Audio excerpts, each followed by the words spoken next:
Jangan lupa like, komen, dan subscribe channel YouTube TVRI Bengkulu dan nyalakan lonceng notifikasinya.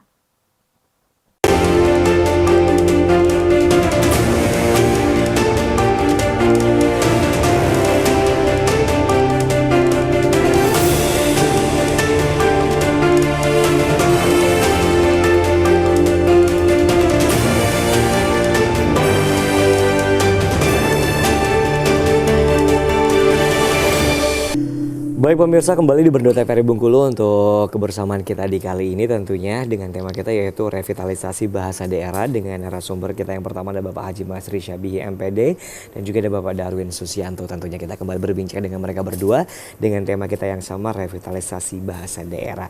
Nah, kita kembali ke Pak Masri dulu nih ya. Dari tadi kita bilang bahwa bahasa itu bahasa daerah ada yang kritis punah. Emang bisa punah beneran nggak sih bahasa daerah ini sendiri kalau menurut Pak Masri? Kalau memang tidak digalakkan lagi seperti sekarang, ya memang bisa terjadi. Berarti nggak ada sama sekali bahasa daerah. Iya. Berarti kalau punah itu kan memang nggak ada lagi di muka bumi, ya kan? Iya, karena apa? Karena generasi dari generasi ke generasi itu ya makin lama makin hilang kan. Nah, dengan adanya sekarang literasi bahasa ini, kemudian juga ada namanya bahasa ibu digalakkan lagi. Pada umumnya khusus di rumah tangga dulu.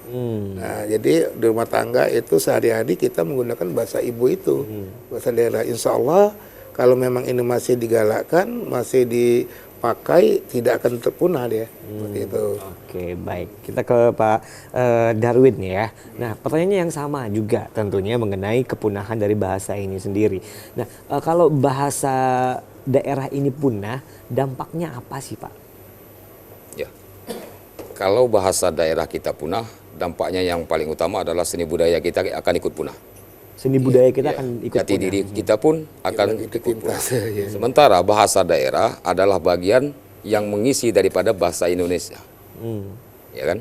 Dan inilah gunanya kita mengangkat kembali ini supaya apa? Saya ambil satu contoh. Dulu di masyarakat Dejang itu ada namanya kegiatan Meket Poi nama. Meket Poi ini itu dilakukan pada saat akan panen padi darat. Nah, ketika akan panen padi darat, maka adalah sebuah tradisi masyarakat ketika itu yang disampaikan oleh beberapa narasumber kepada saya. Jadi ada waktu tertentu mereka melaksanakan yang namanya kegiatan Meket Poi yang pada hari itu tidak akan dilaksanakan oleh orang lain untuk memanen padinya. Hari yang kedua dan hari yang ketiga itu baru ada boleh dibantu oleh teman-teman atau sahabat kerabat kiri kanannya untuk memanen padi. Sekarang itu sudah tidak ada lagi. Oke, jadi berarti kepunahan dari ini sendiri budaya ini dipengaruhi dengan kepunahan dari bahasa. Bahasa. Oke, baik. Nah, kalau untuk menjaga kelestariannya seperti apa kita? Nah, inilah seperti apa? salah satu yang dilakukan oleh Balai Bahasa atau Badan Bahasa melalui Kantor Bahasa Provinsi Bengkulu adalah menghidupkan kembali melalui seni. Termasuk salah satunya adalah berpuisi dalam bahasa daerah, cerpen dalam berbahasa daerah, pidato dalam bahasa daerah, dongeng dalam berbahasa daerah, lawak tunggal atau komedi tunggal dalam berbahasa daerah, dan aksara ulu dihidupkan kembali. Inilah merupakan upaya pemerintah, termasuk kami sebagai mitra atau pegiat yang memang sudah terpanggil untuk menjaga bahasa ibu ini. Dengan hadirnya kembali revitalisasi ini, diharapkan nanti budaya-budaya lama itu akan timbul kembali. Karena sekarang sudah ada yang namanya tembang tradisi. Kalau dulu kan orang tidak paham tentang tembang tradisi. Tahu-tahu ternyata ada tembang tradisi rupanya.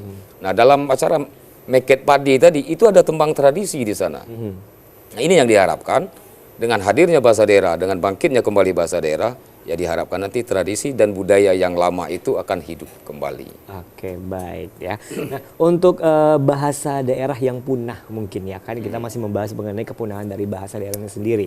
Apakah memang benar bisa punah, Pak? Pertanyaan sama dari Pak Masri tadi tentunya. Kalau benar punah, itu seperti apa kepunahan? Bentuk dari kepunahannya sendiri? Kalau benar habis mungkin tidak ya Pak ya. Masih ada penuturnya. Tapi artinya mendekati kepunahan yang ada sekarang. Mendekati kepunahan. Ya. Krisis ada salah satunya itu saya sampaikan tadi adalah yang disampaikan oleh kawan-kawan dari Badan Bahasa Provinsi Bengkulu, salah satunya adalah bahasa Enggano. Terancam atau krisis menuju kepunahan. Oke. Karena anak-anak tingkat usia dini sampai ini sudah tidak lagi melakukan komunikasi antar mereka menggunakan bahasa asli mereka, tapi menggunakan bahasa Indonesia. Nah kalau Yang kita teliti di Enggano sana, itu penyebabnya apa sampai mereka lupa dan juga bisa kritis punah untuk bahasa Enggano? Jadi begini, saya kemarin sempat berbincang-bincang dengan teman-teman dari Enggano. Saya juga penasaran ya kan, kok bisa terancam punah Mak, ini Bang, bahasa Enggano.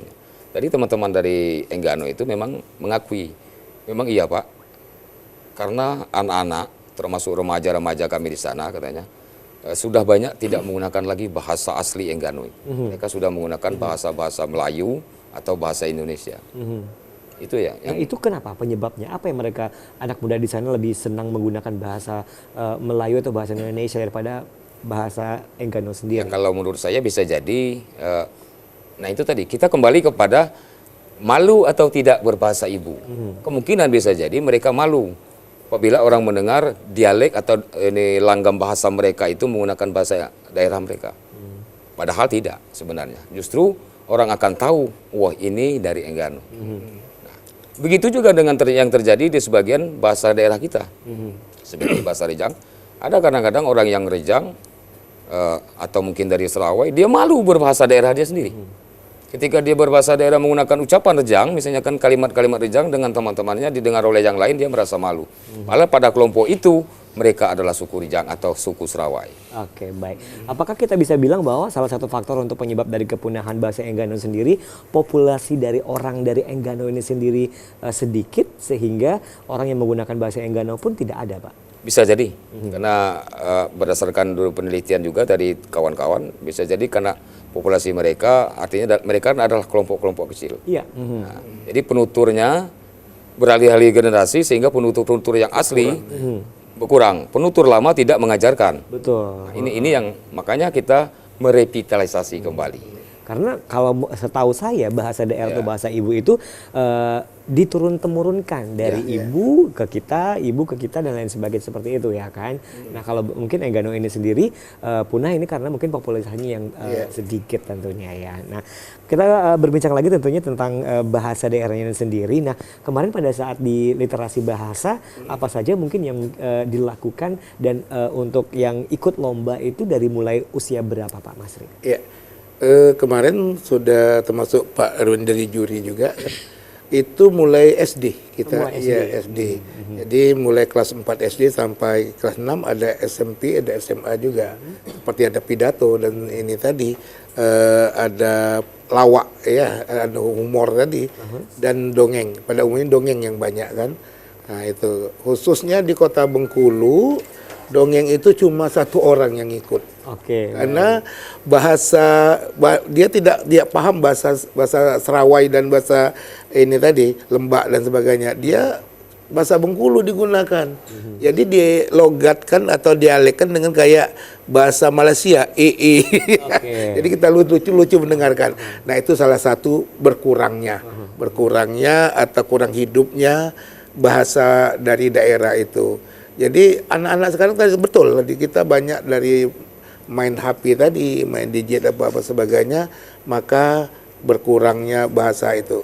Itu Balai Bahasa alhamdulillah menghidupkan kembali bahasa-bahasa daerah itu seperti itu. Oke. Kita punya kamus bahasa daerah nggak sih Pak Darwin? Kalau ada bahasa Rejang, Ada ya. bahasa Enggano ada, ya kan. Nah inilah menjadi tugas kita bersama Pak. Seluruh masyarakat yang ada di Provinsi Bengkulu, bukan hanya saja kami dari pegiat, bukan saja dari Balai Bahasa atau pemerintah, tapi kita seluruh yang ada di masyarakat Bengkulu. Mari kita merevitalisasi atau menghidupkan kembali bahasa daerah, karena ini adalah jati diri daerah kita atau jati diri bangsa kita. Karena bahasa daerah itu menunjukkan siapa kita. Nah, kemudian yang saya harapkan juga dukungan pihak pemerintah, baik tokoh-tokoh masyarakat itu yang ada di Provinsi Bengkulu ini akan ikut bersama-sama dengan masyarakat pegiat, Balai Bahasa untuk menghidupkan itu.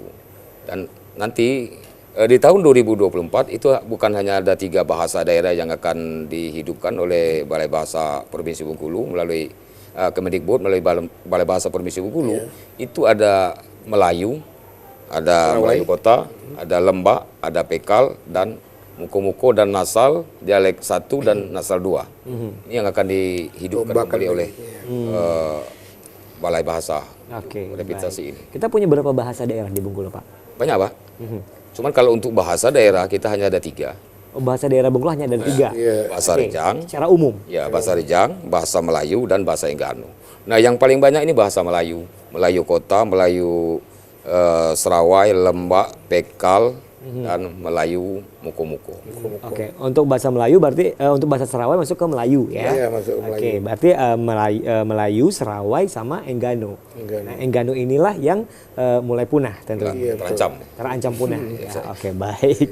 Luar biasa. Nah, untuk tadi dibilang bahwa ada yang namanya kamus bahasa juga. Nah, literasi bahasa ataupun juga dari bahasa ini sendiri itu bekerja sama dengan Kemendikbud tidak, Pak, untuk melestarikan bahasa ini sendiri, tentunya seperti misalnya halnya dengan adanya pembelajaran di SD atau di SMP tentang bahasa daerah. Ada. Ini justru pelopornya adalah Kemendikbud. Oke. Ya kan? Melalui Badan Bahasa Provinsi Bengkulu, Kantor Bahasa Provinsi Bengkulu. Nah, kita sudah menyusun bersama Kemendikbud itu Balai Bahasa menyusun modul. Modul dari 7 kegiatan revitalisasi ini tadi, termasuk di dalamnya adalah aksara Ulu, aksara Rejang, ini digabung ya kan, cerpen, puisi, dongeng, lawak tunggal, kalau saya bilangnya ada komedi tunggal, kemudian pidato.